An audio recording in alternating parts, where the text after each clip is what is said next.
And the winner is... Here we have a highborn bridegroom. Well, not quite a bridegroom, rather a young man. He promised to marry your daughter, but then a month later announced, "You didn't quite understand me. Not marry her, just keep dating." How would you react? Like the saying goes, promises are made to be broken, but sadly, this is especially the case in politics. Just think of any election campaign. Do you think things were much different in older times? Let's take a look.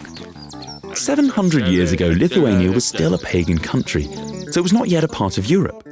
Grand Duke Gediminas understood that his country needed, as we'd say today, to integrate into the Christian world. So he sent 6 letters out to Europe. He invited traders and craftsmen to Lithuania, whom he promised all sorts of privileges. He invited monks, whom he guaranteed freedom of religion. And Lithuanian historians agree it was a pretty good advertising campaign for the country. But what most interests us here is that the letters Gediminas promised several times that he'd have himself christened. Well, okay, he didn't actually promise, but let it be understood. Do you get the difference? What Gediminas was saying in his letters was this: "We've sent an envoy to the Holiest Father to discuss our joining God's church. We're waiting for the Pope's envoy and are prepared to implement his will. And he assured, iron will become wax and water steel before we go back on our word."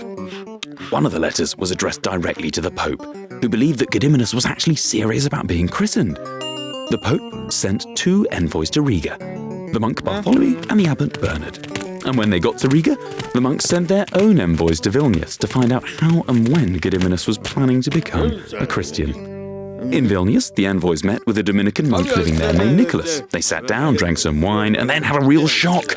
It turned out that Gediminas had changed his mind. How could it be?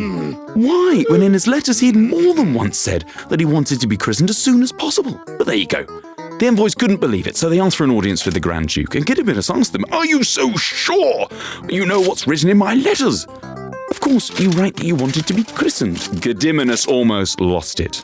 "What's wrong with you? Can't you read? It's clearly written that only God knows what's in my heart. And anyway, it's my scribe's fault. I never told him to write anything about my christening, and if I ever did have such a thought, the devil himself would christen me." The scribe tried to explain himself. He said that he'd only written what came out of the king's lips, but no one listened to him anymore. Then the envoys quoted Gediminas' letter. "But you wrote that you want to be an obedient son and that the Pope would be your father." "That indeed is true. I respect him like a father because he's older than me, and I consider any man older than me to be my father. I consider the Archbishop my father, but he's also older than me. While those who are the same age as me I hold my brothers, and those younger, my sons."